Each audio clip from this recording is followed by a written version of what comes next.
Sağlam Radio 90 FM dinləyiciləri, hər vaxtınız xeyir olsun.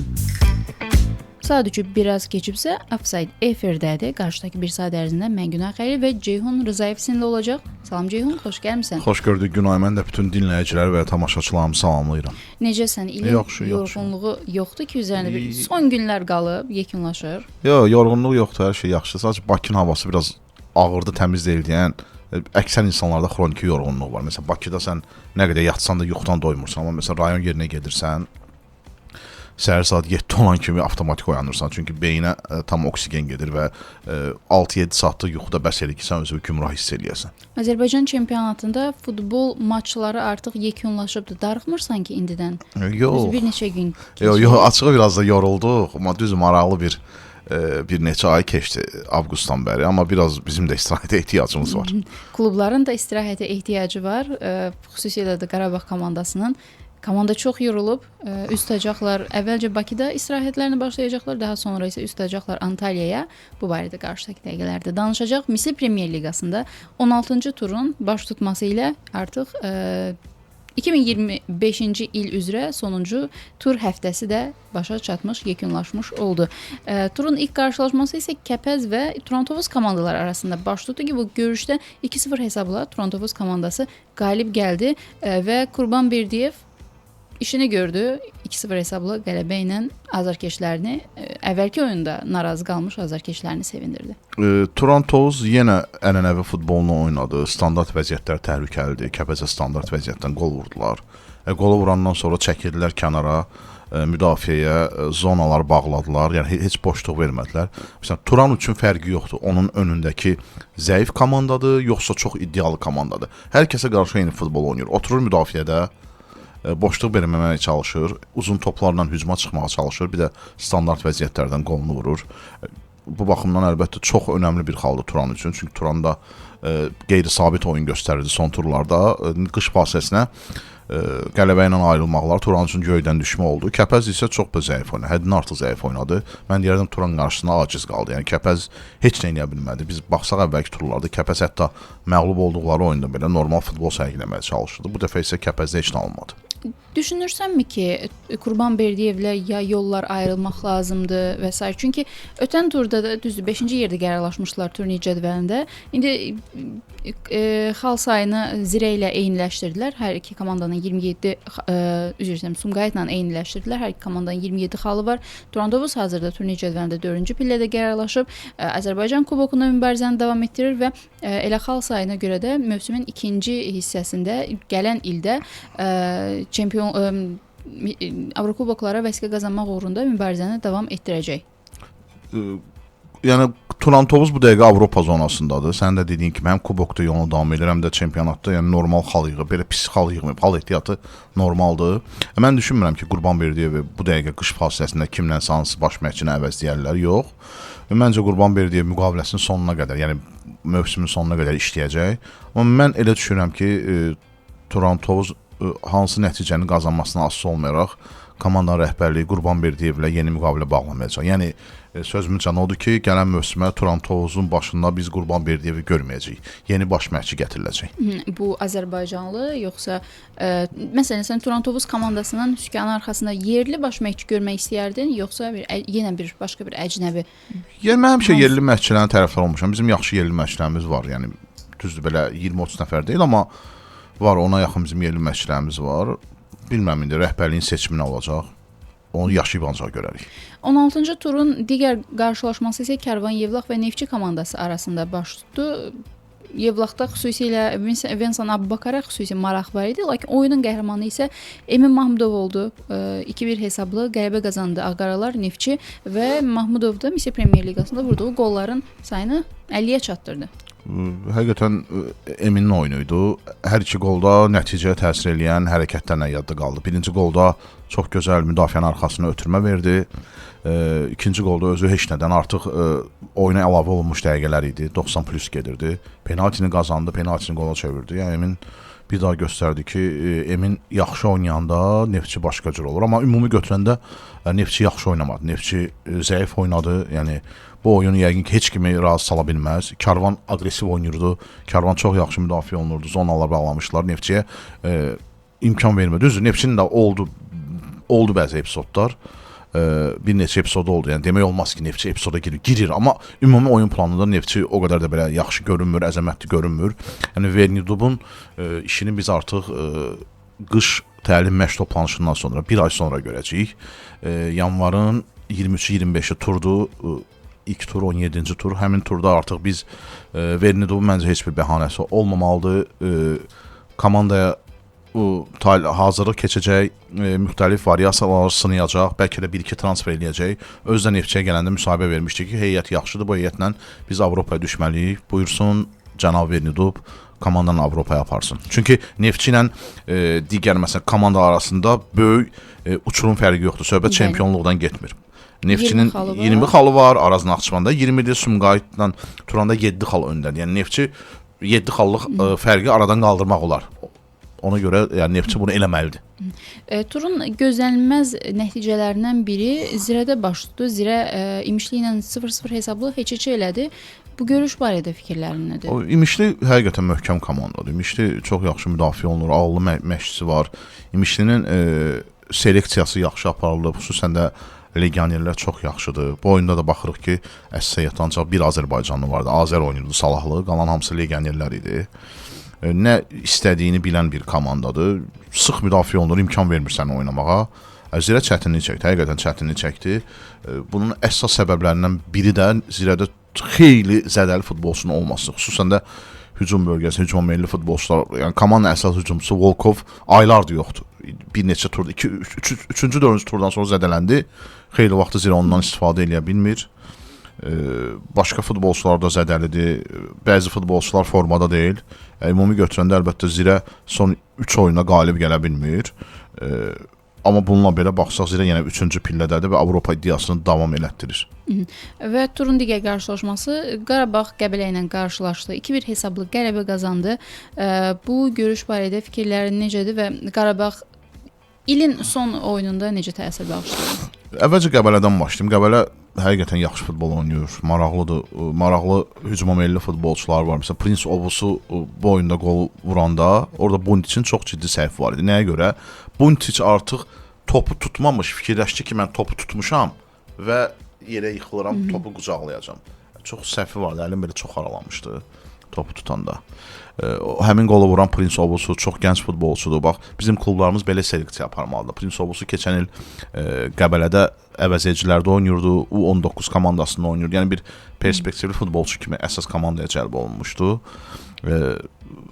2 il əvvəl əvəzedicilərdə oynayırdı, 19-da oynayırdı, keçən il 1-ci liqada oynayırdı. Yəni bizim klublar, xüsusən də aşağı büdcəli klublar çalışmalıdırlar ki, belə Afrikadan, digər ölkələrdən belə cavan 18-19 yaşında perspektivli futbolçuları cəlb edib, daha sonra onlar satsınlar. Bəlkə də bugün Prince Obusunun dəyəri yəni 1 milyona yaxındır.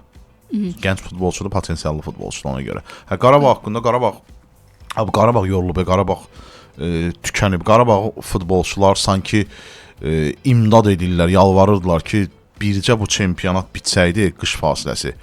Biz gedərdik öz ölkəmizə, istirahət eləyərdik, sonra da qayıdardıq. Yəni bilmirəm, mən Qarabağ futbolçuları onu hiss edirəm ki, yorğundular.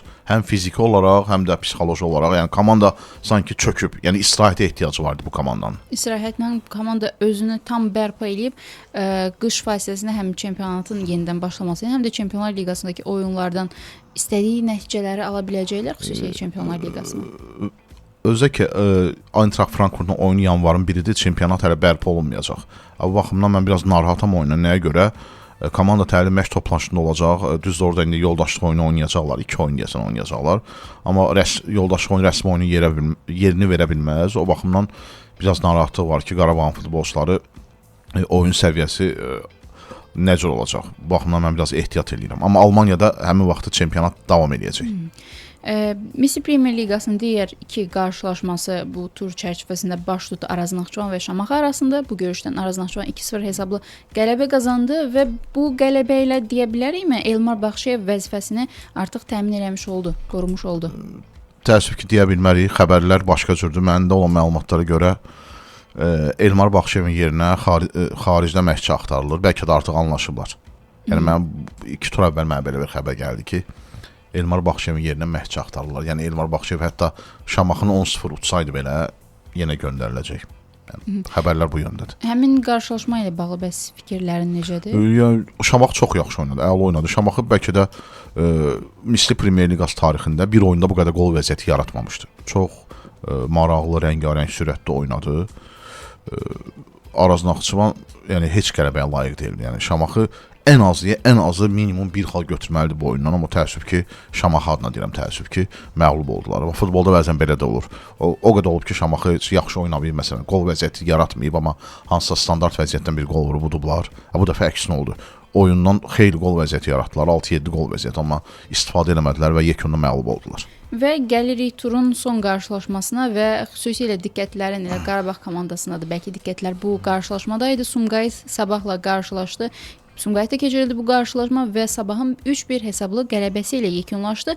Beləliklə Sabah komandası xalların sayını 37-yə çatdırdı və hazırda qış çempionu olaraq fasiləyə də yollanır. Sabah tarixində ilk dəfə qış fasiləsinə lider kimi yollandı. İlk dəfə qış çempionu oldu. Sabah ümumiyyətlə artıra gedir. Və 17 il sonra ilk komandamız oldu ki, ilk dəfə qış çempionu olubdu. Yeni bir komanda olaraq. 4 il sonra Qarabağın sonuncu dəfə Neftçi komandası 2020-ci ilin sonunda qış çempionu olmuşdu Çempion və olduğu ardıcıldı Qarabağın 4 dəfə qış çempionu olduğunu görmüşdük. Dekabr ayında ən çox oyun keçirən komanda Sabah olub. 7 oyun keçirdiblər. 4 çempionatda, 2 kubokda, 1 təxirə salınmış oyun. O baxımdan, amma Qarabağda ola bilsin, Qarabağda çox oyun keçirib. Ümumiyyətlə Sabahı biz götürsək, təhlil etsək, Sabah son ayları çox yaxşı keçir, noyabr-dekabr ayında. Komanda oyun planında inkişaf eləyir. İlk turda İmişliyə məğlub olmuşlar və o məğlubiyyətdən sonra məğlubiyyətləri yoxdur. 9 qələbə, səhv eləmirəmsə, 5 heç-heçə. Elə bir statistika olmalı. Məncə 11 qələbədir. 11 qələbə, 4 heç-heçə Sabahda. Bəli. Yəni inanılmaz göstəricidir. Əvvəlki mövsümdəki Sabaha baxsaq, o Sabahlarda həmişə sabitlik çatışmırdı. Yəni ardıcıl belə 10 oyun məğlubiyyətsiz seriya bilmirəm, xatırlamıram. Bəlkə Murad Musayevin ilk dövründə olub. Bu Sabah axır ki, o sabitliyi tapdı. Yəni komanda artıq məğlubiyyət nə olduğunu bilmir. 15 turdur. Bu əlbəttə ki, əla göstəricidir və Qarabağı gəlib keçəsən, Qarabağı çempionatda udasan, möhtəşəm nəticədir. Yəni və komandada oyun var. Bilirsiniz, biri var ki, sən oyun yoxdur, sırf hansısa bir epizodda futbolçuların fərdi ustalığı hesabına qol vurursan, qələbə qazan. Bir də var ki, görürsən ki, həqiqətən də kollektiv oyun var. Müdafiədə komanda bərabər çalışır, hücumda bərabər çalışır. Yəni komandada çox gözəl bir atmosfer var. Bu əlbəttə ki, Valdas Dambrauskas əməyidir. Komandanın scouting qrupunun əməyidir. Komandaya çox yaxşı legionerlər cəlb olunub, məşqçi işi görünür. Oyundan oyuna da Sabah artırır. Məncə həqiqətən də tam layiqli şəkildə Sabah bu dəqiqə liderdir. Yəni Sabahın lider olmağı heç kimdə şübhə doğurmaya bilməz. Çünki komandada oyun var və dünənki oyunda bir daha göstərdik. Həqiqətən komanda formadadır. Sadəcə 3-0-dan sonra komanda biraz sakitləşdi, dayandı. Amma belə oyunun əksər hissəsində çox yaxşı oynadılar. Yəni dinamik komandadır və Sumqayıtın da o məşqçisinin dediyi kimi tam layiqli şəkildə dünən qələbə qazandılar. Belə Misir Premyer Liqasına 16-cı tur yekunlaşdı. 2025-ci il üzrə çempionatımızdakı futbol oyunlarda yekunlaşmış oldu.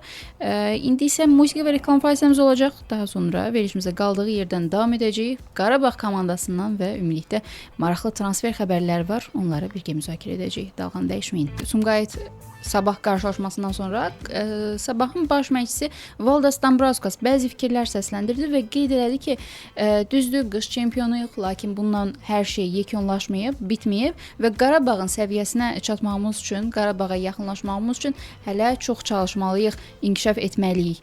Azərbaycan klubları Ceyhun hələ nə etməlidirlər ki, konkret olaraq nə eləməlidirlər ki, gəlib çata bilsinlər Qarabağın ən azından bir mövsümün sonunda da Sabah demirik, favorit seçmirik, lakin bəlkə fərqli bir çempion görə bilək. Dambrauskas əslində orada demək istəyir ki, məsələ bir dəfə çempion olmaq deyil. Məsələ ardıcıl çempionluqlar yaşamadı Qarabağ kimi. 5 il əvvəl Neftçi də araya girdi, bir dəfə çempion oldu.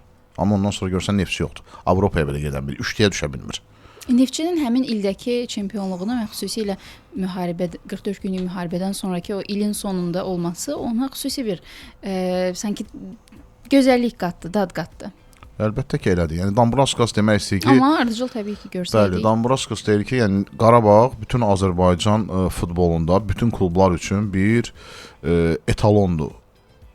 Zirvədir, sabitlik göstəricisi baxımından. Yəni hər il çempion olmaq, ardıcıl 12 il qruplara qalmaq, Avropada mövcud olmaq, biz də bunu eləməliyik. Yəni Dambraskas bunu demək istəyir.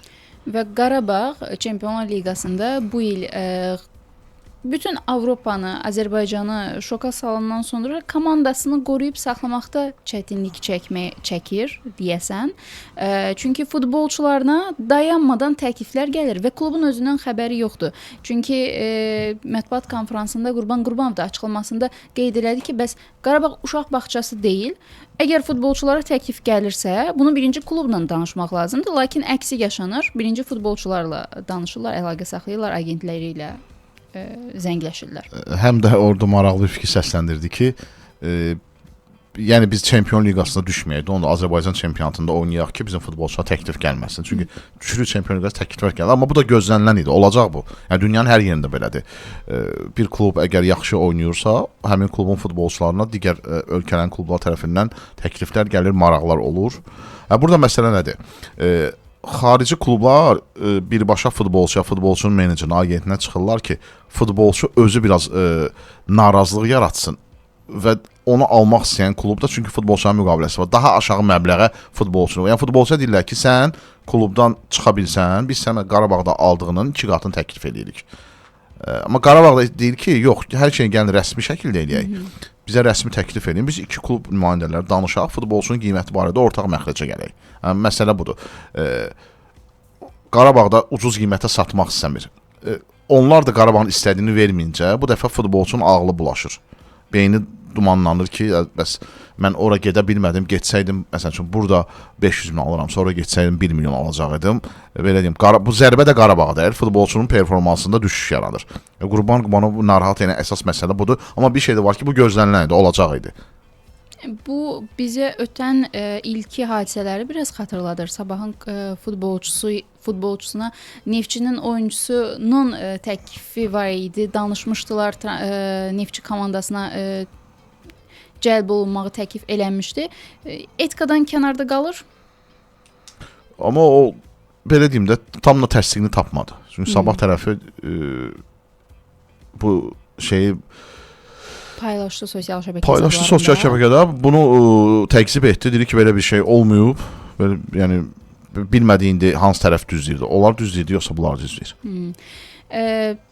Həmin o transfer sözləri, səs-küyləri barədə də danışacaq. Qarabağın futbolçularından Marko Yankoviçin gedişi gündəmdədir. Hər qışda Qarabağdan bir futbolçu ayrılır. Kayde olsun, ötən il Juninho olsun. Bu ildə deyəsən azarkeşlərin çox sevdiyi Marko Yankoviç ola bilər. Yankoviçi xeyli var. Hər transfer dönəmində klublar istəyirlər. Yəni, deyəsən bu dəfə amma. Ferencvaroş istəyir, Yunan klubları istəyir. Deyəsən indi Yaponiyadan təklifi var.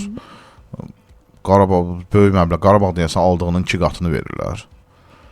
Yəni Yankoviçin də son aylarda oyununda ciddi düşüş var. Düzdür, bir zədələndi, onda təsir oldu, amma zədədən qayıdandan bəri heç cür yaxşı oynamır. Əsəbidir, hamı ilə aqressiv danışır oyun vaxtı, hakimlə, komanda yoldaşı ilə, ən çox rəqiblərlə. Bilmirəm, bəlkə də artıq beynində Qarabağı bitirib. Bu da ola bilər. Yəni təklif varsa, normal təklif gələcəksə, yəni futbolçunu zorla saxlamaq olmaz. Əlbəttə Yankoviç çox önəmli futbolçudur Qarabağ üçün, amma yaxşı Yankoviç. Belə Yankoviç yox. Yəni bu indiki Yankoviç heç kimə lazım deyil. Yəni Qarabağa lazım deyil. O baxımdan əgər təklif olacaqsa, əlbəttə ki, satmaq lazımdır yaxşı qiymətə. İkincisi də ki, heç bir futbolçu daimi deyil. Yankoviçin 30 yaşı var. Yəni Yankoviç 40 yaşında Qarabağda oynayaq istəyir ki, 10 il oynayaq istəyir ki, Qarabağda. Nə vaxtsa getməliyik Donst. Biz sadəcə yəqin ki, azarkeşlər, futbol ictimaiyəti Yankoviçi çox Luka Modriçlə qarşılaşdırmışıq. Fikirləşək ki, necə ki Luka 40 yaşına qədər Real Madrid komandasına köməyi dəyə bilir. Marko da eyni formada olar. Mən inanmıram Yankoviç məsələn 5 il sonra indi kimi bu formada olsun. Yəni Modriclə Yankoviçi müqayisə eləməyək. Daha bir futbolçuya təkliflər var Qarabağ komandasına. Pedro Bicalho ilə Braziliya klubları maraqlanır. Hətta deyəsən 2 milyon avroluq ilkin təklifi Qarabağ qəbul eləməyib. Botafogo istəyir onu. Bir dənə başqa klub var deyəsən. Qarabağ deyəsən 3 milyon istəyir. Məncə bu da yaxşıdır. Yəni Bicalho neçə almışlar? 300-400 min almışlar. Təxmini belə bir rəqəm almışlar Portuqaliyanın 2-ci liqasından. Yəni verirlərsə satmaq lazımdır. Bicalho'nun xeyrini tam olaraq Qarabağ görə bilməyib. Ya Juninho kimi olsun və yaxud da digərlər kimi olsun, satdığı digər oyunçular kimi olsun. Bicalho açığı Ajax'dan oyunda mənim xoşuma gəlməmişdi, amma ondan əvvəlki oyunların əksəriyyətində yaxşı oynayıb. Yəni məsələn Benfica'nın oyunda maçın adamı seçilmişdi, man of the match seçilmişdi. Digər oyunlarda da yaxşı oynayıb. Bir Ajax'dan oyunda açığı zəif oynadı Bicalho. Həm Bicalho, həm Yankoviç, yəni o orta tandemimiz bizim zəif idi. Amma məncə Bicalho'dan kifayət qədər xeyir görüb və aldığının 10 qatına satarsa bu artıq çox yaxşı bir sövdələşmə olardı. Yəni futbol biznesdə belədir. Alırsan, satırsan, alırsan, satırsan bu qədər. Uzaq Braziliyadan daha bir xəbər var. Yenə azərkeşlərin, Azərbaycanlıların diqqətində olan bir futbolçu Juninho'nun yeni komandası bəlli olub. Biz fikirləşirdik ki, bəlkə qış transfer pəncərəsində Qarabağ komandasına qayıtsın. Bu söhbətlər var idi, lakin yeni komandası artıq bəllidir. Üz tutdu Meksikaya, biraz yuxarılara və Pumas komandası ilə anlaşıb həmin komandanın uğurları üçün forma geyinəcək. Qarabağ yayda Juninho'nu götürmək istəmişdi. Flamengo rəhbərliyi demişdi ki, ümumiyyətlə müzakirəmi satmırıq. Yəni heç şərtlər belə müzakirə olmamışdı. Yəni icarəyə götürək, neçəyə satarsınız. Ümumiyyətlə eşidən kimi ki, Juninho'nu götürmək olar demişlər, yox, vermir Juninho'nu. Yəni mən bilirdim ki, gəlməyəcək Juninho Qarabağa. Bu formada qərar səncə qəribə deyilmi? Nə futbolçunun potensialını aça bilirlər, nə də imkan vermirlər ki, qarşılığında məbləğ versinlər və... Amma aldığı qiymətə satdılar. Yəni buradan Flamengo uduzmadı. 5 milyon almışlar Qarabağdan, 5 milyon da satdılar. Juninho'nun bəzi fikirləri oldu transferi ilə əlaqədar və xüsusilə Flamengo komandası ilə nail olduğu titullardan sonra deyir ki, bu kimi şeyləri, yəni Flamengo ilə qazandığı titulları heç bir pul ala bilməz. Flamengo, yəni Braziliyanın bir nömrəli klubudur. Orada yəni hər şeydən üstündür. Hər bir Braziliya futbolçunun arzusu nə vaxtsa Flamengoda oynamaqdır. Juninho da oraya getməklə öz xəyalını gerçəkləşdirdi, titul qazandı. Əlbəttə ki, onun üçün də böyük bir təcrübə oldu. Daha bir xəbər də var Nəriman Axundzadədən. Onun transfer bazarında qiyməti, transfer marketdə qiyməti 2 milyondan 2,5 milyon avroya qədər qalxıb 500 min bir artış yaşayıbdı. Səncə niyə görə artıb qiymət? Maraqlı sualdır. Çünki statistikalarına baxdım. Yəni dekabr ayı üzrə səhv eləmirəmsə 3 qola imza atıb və bunlardan ikisi Azərbaycan kubokunda olub, digəri son Misli Premyer Liqası oyunlarında olub, Araznaşovana qarşı maçda baş veribdi. Maraqlıdır. Yəni yəni əvvəlki ayları belə nəzərdə tutsaq, götürsək, böyük bir fərq yaratmayıbdı komandada. Transfer marketdəki qiymətlər tam da 100% reallığa əks etdirmir. Orada bəzən görsən şişirdilmiş qiymətlər də olur və bəzən hansısa bir futbolçunun dəyəri olduğundan daha aşağı göstərilə bilər. Amma Nərimanın transfer marketdə dəyərinin artması bu sevindirici xəbərdir. Ən çox da Nərimanın adına ki, məsələn, özünün xəbəri yoxdursa, kimsə bunu ona göstərsə, ona bir əlavə stimul olar. İnsan əhvalı qalxar da, mən futbolçu olsam Nəriman yerində. Desəydək Nəriman son bir ayda qiymətin 500 min avro qalxıb, sevinərəm. Keyfim yaxşı olar. Ən azı əhvalı düzəlib onun. Amma mən çox arzulayıram ki, orada göstərilən qiymətin 2 qatına nə vaxtsa hansısa bir xarici kluba transfer olunsun 5 milyon avroya. Qarabağdan harası geçsin. Onun üçün gərək bu mövsümün sonunda da qalsın komandada. Qarabağı bəlkə Liverpoola qol vursun, bəlkə Liverpoolu məğlub eləyəcək qolun müəllifi olsun və Qarabağ Eintraxta qarşı oyunda fərqlənsin, Qarabağ play-offa çıxsın və bundan sonra... Görə elə Qarabağda qalacağımı, yəni qışda getmək ehtimal böyükdür. Mən elə eşitmişəm ki, gedir. Azərbaycan Basketbol Liqasına keçid eləyə bilərik. Əvvəlcə futbolla bağlı bu məsələni yekunlaşdıraq, daha sonra keçid eləyək. Bu gün Türkiyə Kuboku çərçivəsində maraqlı bir qarşılaşma gözlənilir, derbi gözlənilir. Saat 21:30-da Fenerbahçe və Beşiktaş komandaları qarşılaşacaq. Bu görüşlə bağlı təxminlərin varmı? Hansı komandanın qələbə qazanacağını düşünürsən? Fenerbahçe daha yaxşı durumdadır. Yəni Domenico Tedesco komandanı yaxşı vəziyyətə gətirib düzəldib. Beşiktaş yaxşı vəziyyətdə deyil. Fenerlə müqayisədə. Bu baxımdan mənim üçün bugünkü oyunun favoriti Fenerbahçe'də. Ancaq Türkiyədə çox qəşəng bir ifadə var ki, derbilərin favoriti olmur. Yəni zəif komandada baxarsan ki, güclü həmin an üçün güclü olan komandanı məğlub edə bilər. Baxarıq oyuna, amma belə yəqin ki, o bookmaker kontorlarda bu oyuna indi əmsal açıqlayacaqlar. Favorit Fenerbahçe göstərməlidir. Derbi demiş, Azərbaycan Basketbol Liqasında cari mövsüm Avrokuboklarda Azərbaycanı təmsil eləmiş klublarımızdan Sabah və Abşeron Lions duelini gördük. Bu qarşılaşma 97-101 hesablı Abşeron Lions'un son periyodda hesabda önə çıxması ilə yekunlaşdı. Maraqlı bir qarşılaşma oldu. Basketbol üzrə çempionatımıza bir nəzər salsaq, orada ki oyunları necə dəyərləndirərdin? Basketbola olan marağını bilirik. Mən biraz yerli çempionatı açıq az izləyirəm, daha çox Avropa Liqasını, Evroliqanı izləyirəm. Bu oyuna tam baxdım, çünki hər iki komandada bu illər biz Avropada təmsil edirdi. Maraqlı oyun idi. Həqiqətən maraqlı oyun keçdi, çox yaxşı oyun keçdi. Mən deyərdim ki, ötən illə müqayisədə yerli çempionatda səviyyə qalxıb. Bu da əlbəttə ki, gələn səviyyəli legionerlərin hesabına. Çünki əksəriyyətlə cəmi bir Azərbaycanlı oynayır, qalanı əcnəbilərdir. Məncə Abşeron Lions çox layiqli qələbə qazandı. Xüsusən son periyod həqiqətən də gərgin keçdi. Sabah həqiqətən də aşkar favoritdir. Büdcəsi digər klublardan çox üstündür. Dəfələrlə üstələyirlər. Arada belə yaxşı Sabahın məğlubiyyətləri də lazımdır ki, komanda biraz sirkələnsin, digər komandalarda həvəslənsinlər. Mən amma düşünürəm ki, burada əsas səbəb məğlubiyyət səbəb.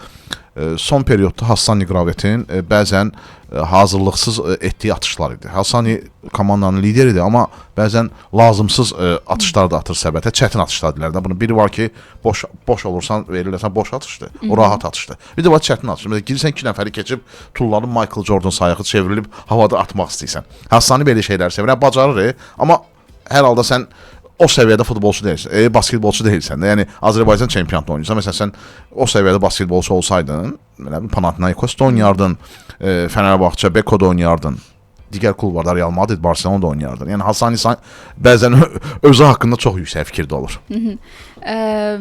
Bu qarşılaşmada xüsusilə son periyodda Sabah komandasının oyunu itirməsi biraz bizi Avrokuboklarda keçirdiyi, FIBA Çempionlar Liqasında keçirdiyi oyunlara da apardı. Elə həmin qarşılaşmalarda da düzdür, həmin oyunlarda daha çox yorulması ilə son periyodlarda artıq qələbəni və üstünlüyünü əldən vermiş olurdu. Bugün həmin qarşılaşmada da Abşeron Lions'a qarşı oyunda da belə oldu və nəticədə mövsümdə ilk məğlubiyyətini qazanmış oldu.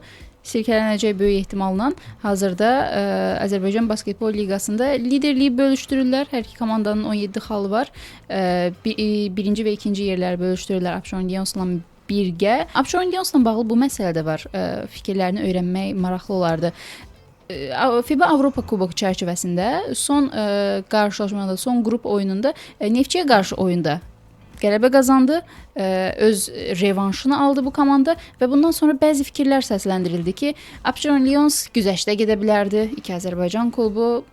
Bununla bağlı bir fikirlər nədir ki, çünki Neftçinin də əgər qalib gələcəyi halda bir şansı olacaqdı ki, Neftçinin nə qədər olacaqdı şansı? Çox cüzi olacaqdı. Yəni digər komandalarla da müqayisə olunacaqdı. Biz necədir? İndi bu beynəlxalq oyundu, FIBA-nın da gözü bu oyunda olur. Əgər Abşeron Lions güzəşt etsəydi Neftçiyə, bu xoş qarşılanmayacaq da, bu yuxarı Avropa səviyyəsində basketbol dairələrində buna ehtiyac da yox idi. Üstəlik də hətta Abşeron Lions güzəşt etsəydi belə, Neftçinin çox cüzi şansları var idi. Yəni tam hər şeydə bu oyundan asılı deyildi. O baxımdan məncə Abşeron Lions düz elədi güzəşt etməməklə. Bu həm də bir idmanda ədalət prinsiplərini qorumaqdır. Yəqin ki, bir növbəti mövsümdən etibarən bu dəfə iki Azərbaycan komandası bir qrupda yer aldı. Növbəti mövsümdən etibarən FIBA xüsusilə diqqətli olacaq ki, iki Azərbaycan klubunu bir qrupa salmasınlar. Çünki iki qoçun başı bir qazanda qaynamadı. Sonda klublar arasında da, basketbolçular arasında da bir revanş istəyi, daha da düşmənçilik, şirin düşmənçilik oldu, baş tutdu. Ceyhun, təşəkkürlər. Bugün gəldiyin üçün, maraqlı söhbətin üçün. Səni bir də gələn həftə görəcəyik verilişimizdə. Ayın 29 gələn. Bəli, dinləyicilərimiz isə dalğanı dəyişməsinlər. Salam Radio 93 FM-də qalsınlar.